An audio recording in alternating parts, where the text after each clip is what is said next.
warahmatullahi wabarakatuh. Jumpa kembali bersama saya, Ibu Emi Fauziati.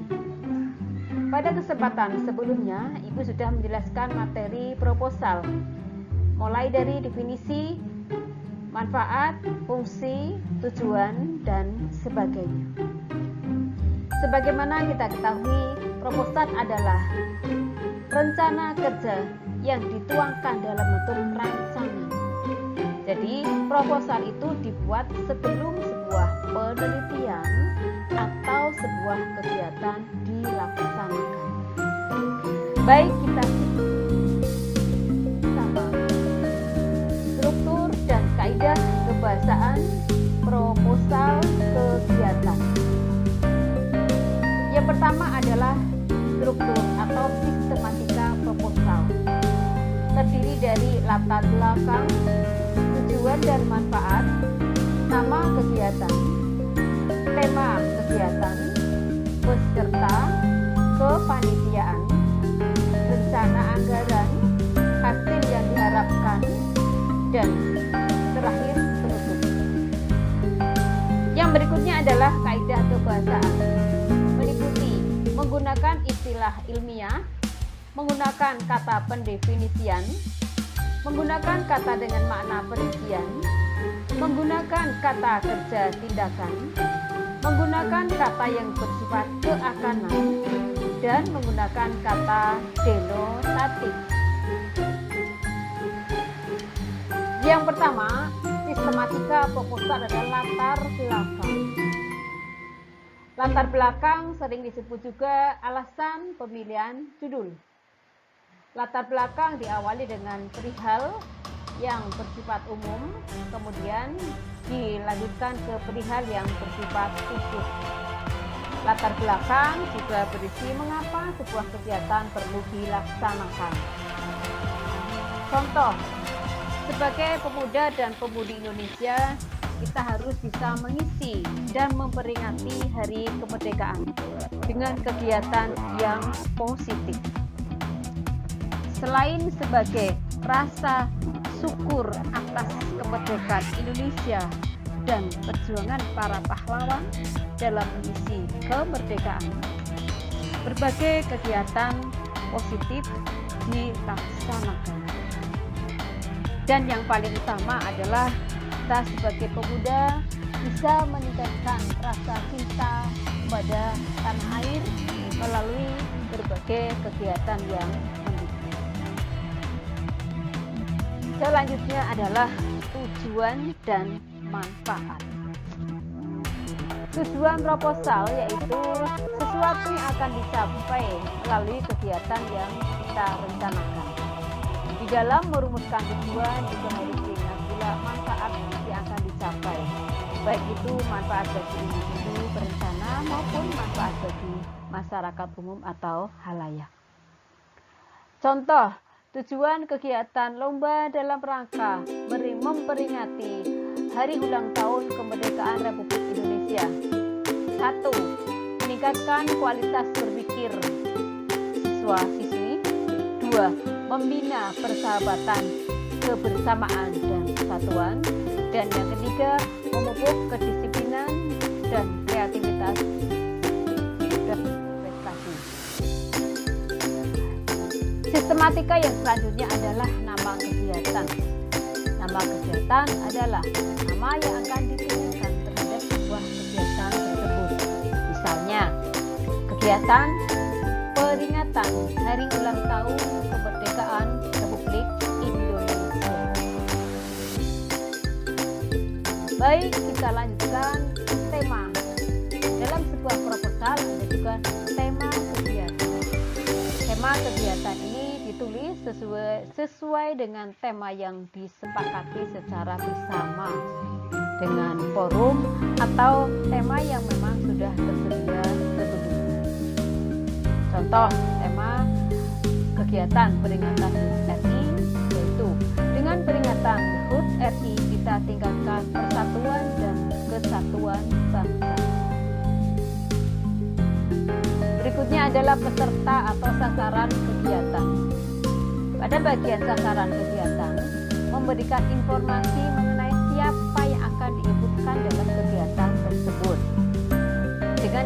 lain dijelaskan kalangan atau kelompok masyarakat mana yang akan menjadi peserta kegiatan nanti.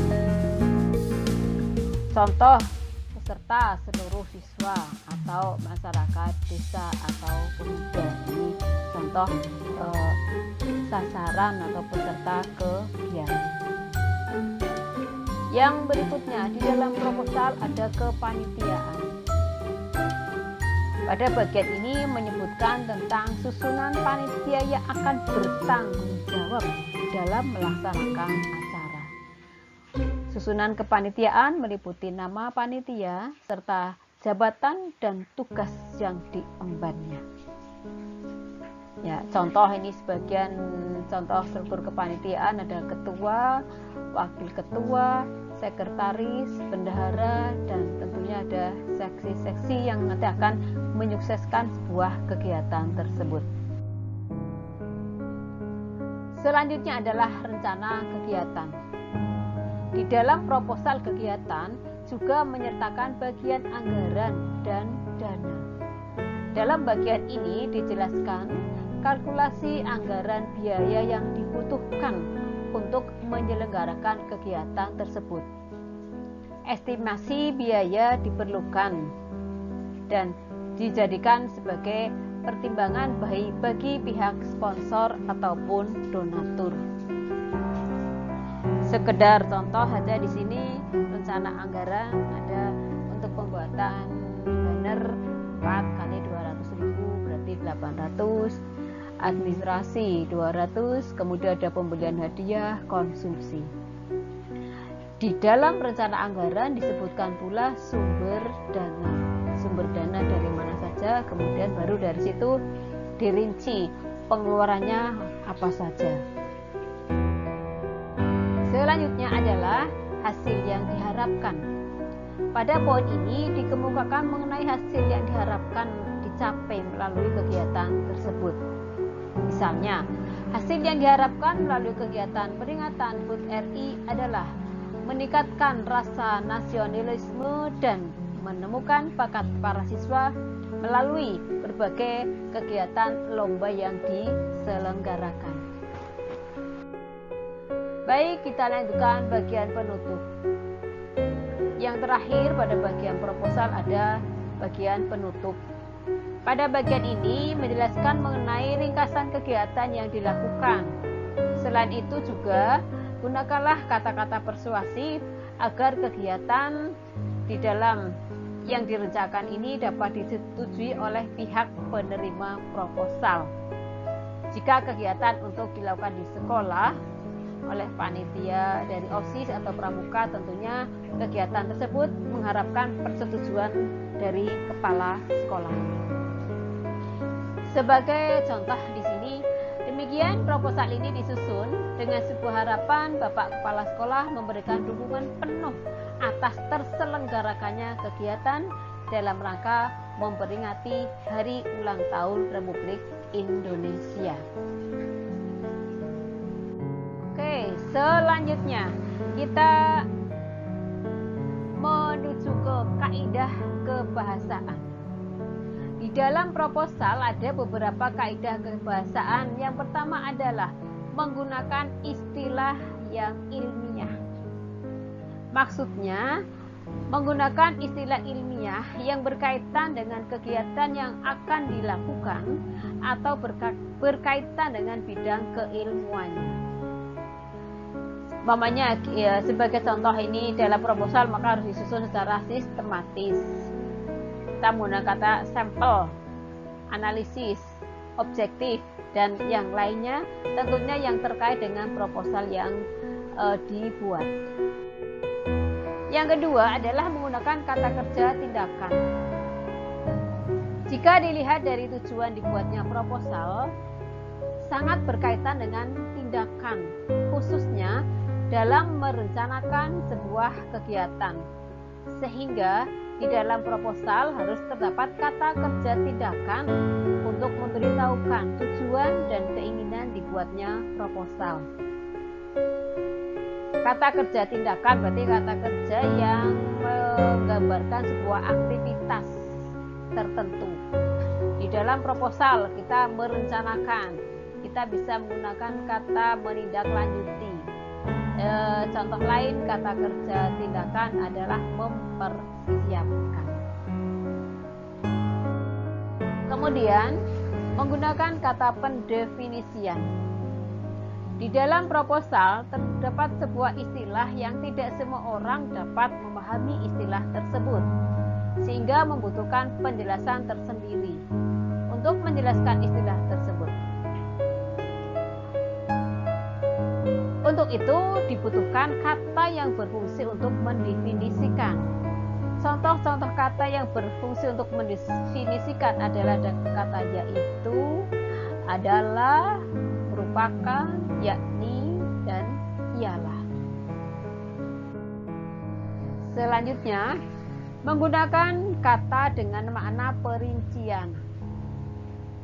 Di dalam proposal dibutuhkan juga kata-kata yang menggunakan perincian. Kata-kata ini bertujuan untuk memperjelas pembahasan proposal secara rinci agar mudah dipahami. Contoh kata-kata yang menunjukkan perincian adalah seperti selain itu, pertama, kedua, ketiga, dan seterusnya. Berikutnya, menggunakan kata yang bersifat keakanan. Kaidah kebahasaan yang kelima adalah menggunakan kata yang bersifat keakanan. Tujuan dari penggunaan kata-kata ini adalah untuk memperjelas tujuan atau keinginan yang dituliskan di dalam proposal. Contoh dari kata-kata ini adalah seperti akan, diharapkan. Kemudian berikutnya adalah menggunakan kata denotatif. Seperti kita ketahui bersama, makna denotatif adalah makna yang sesuai dengan apa adanya. Makna leksikal, makna yang terdapat di dalam kamus. Denotatif adalah makna yang di dalamnya terkandung makna kata secara objektif. Sebagai contoh, ketika kita menggunakan kata rumah, rumah di sini makna denotatifnya wisma, gedung, penginapan, hotel, dan lain sebagainya. Contoh lain, kita menggunakan makna denotatif merah, berarti salah satu merah salah satu jenis warna. Contoh dalam kalimat, gadis itu menggunakan gaun merah. Demikian penjelasan mengenai struktur dan kaidah kebahasaan proposal. Semoga apa yang saya kemukakan di sini bermanfaat, khususnya bagi siswa yang sedang mempelajari mengenai materi proposal. Sekian, terima kasih atas perhatian semuanya. Terima kasih. Assalamualaikum warahmatullahi wabarakatuh.